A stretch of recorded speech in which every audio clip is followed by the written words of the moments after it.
Hello friends, this is Amir Malik. In the previous video, we discussed about conditional statements in Java, like if and else statements. And today we are going to learn if we have multiple if conditions, or if and else conditions can only be used if we have only two options. If condition is true, do this, otherwise do that. So it means we have only two options. For example, we discussed this program in the previous video, like if a user gives a number and we have to check either it is positive or negative. So we have just one condition, that v1 is greater than 0, like the number given by the user is greater than 0. Obviously, if it is greater than 0, then we are going to print that it is a positive number. Otherwise, because there is no 3, 4, 5 options, obviously if it is not greater than 0, then it will be less than 0. So else should be displayed, whatever is written after else statement, and which is the number is negative. So if user gives 5, this statement will be printed, entered number is positive. If user give -5, this statement will be skipped, and whatever is written after else will be displayed, and which is entered number is negative. But okay, let's run it. So I'm gonna run this program. So I gave a number 5 here, and yes, it is fine, entered number is positive. I'm going to run it again.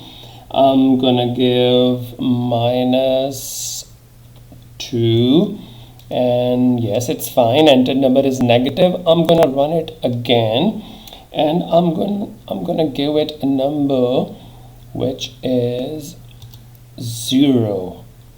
Okay, and it says entered number is negative. Oh, 0 is neither positive nor negative, because the number less than 0 should be considered as negative. But why 0 is displayed as a negative number? Okay, let's look at the program again. So user gave 0, so the value of v1 is 0. So first thing is 0 will go here, v1, 0 greater than 0.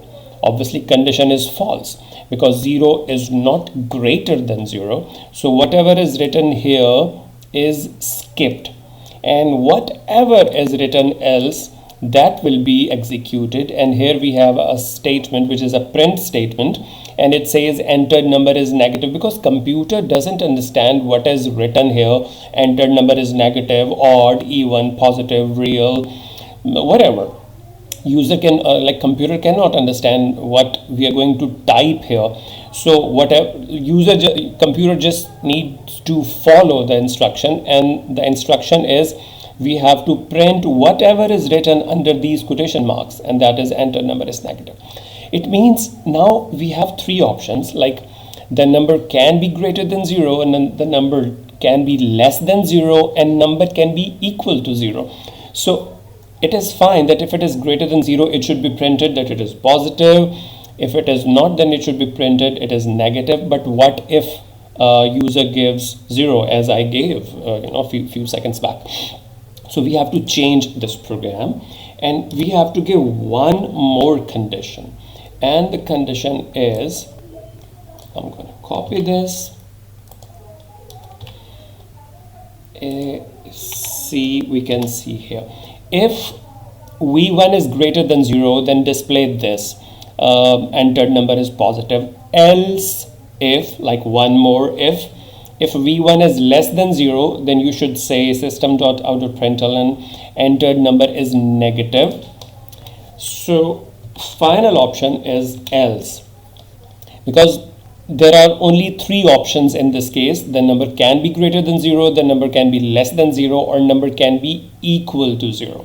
So if both these conditions are false, then it is understood that the number is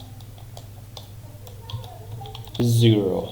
Okay, so first it will check v1 is greater than 0. If I give 0, obviously it is not greater than 0, so this statement will be skipped.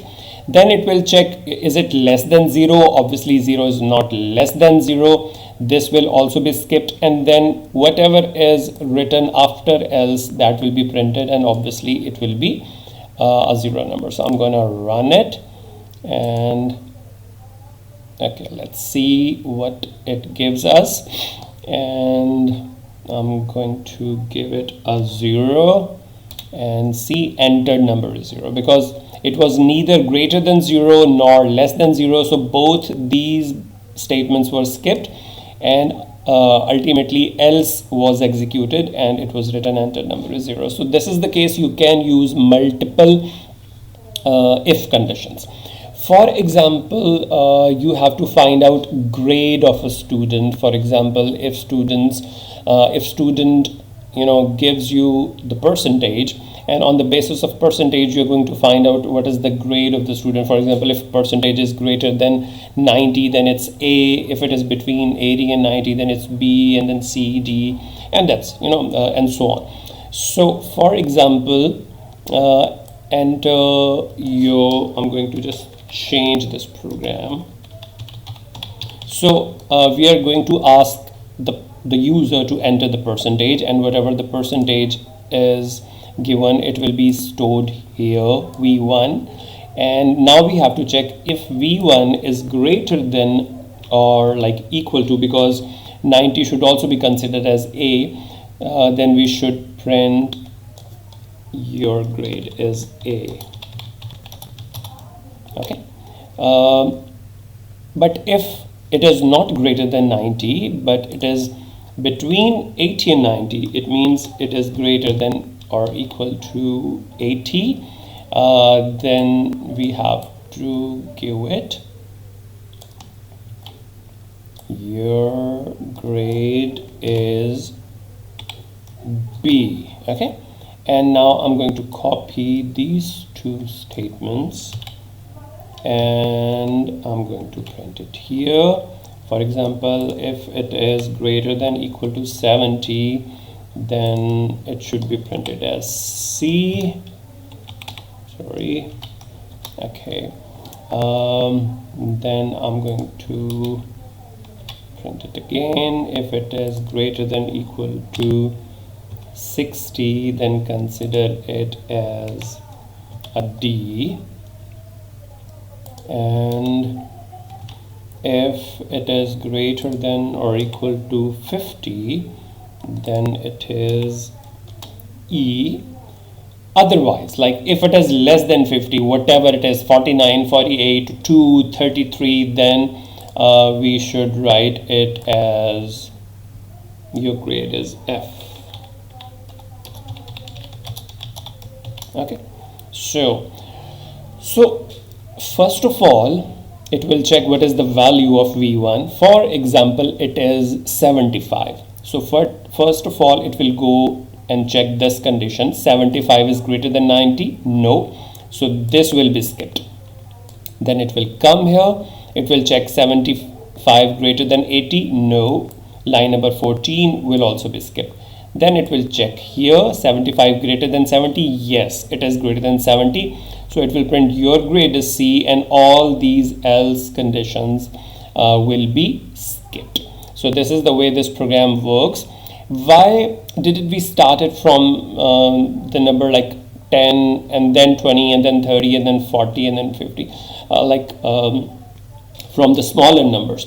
If you use it like V1 is greater than 10, and then you type system.out.println your grade is F, or like 60 your grade is E, then for example, if you give the number 75 is greater than 50, even if you give 85 is greater than 50. If you give 51, still it is greater than 50. So all the numbers are greater than 50. So the very first option will be printed in case of all the numbers greater than 50. So that's why we start from the larger number, like 90 and then 80 and then 70 and then 60. Okay, let's run it. Okay, I'm gonna run this program, and you will see the result on the right side. Enter your percentage. So I'm gonna give 65. So it will skip 90, 80, 70, and because it is greater than 60, so it should give me D. Okay, let's print enter. See, it's your grade is D. Okay, I'm going to run it again, and this time I am giving a value which is 95. Your grade is A, so it works fine. I'm gonna run it one more time, and this time I'm going to give value less than 50, so I'm going to give 45. Your grade is F. So all the statements are working fine. So this is the way you can use multiple if conditions in your program. Okay, now I have to show you one more thing. Okay, let's remove everything, and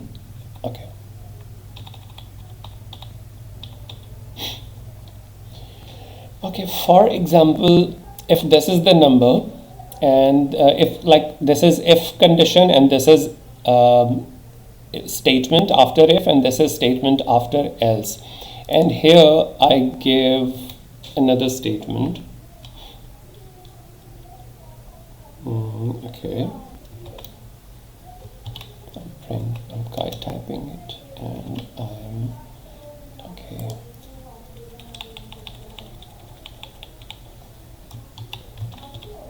Fail. We need to just print this.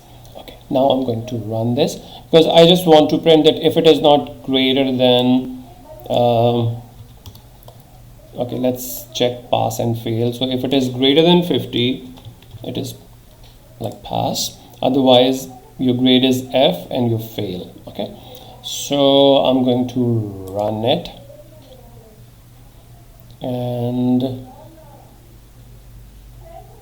okay, enter your percentage. So I'm going to give something greater than 50. I'm going to give 78, and it says pass, fail. Oops, why fail?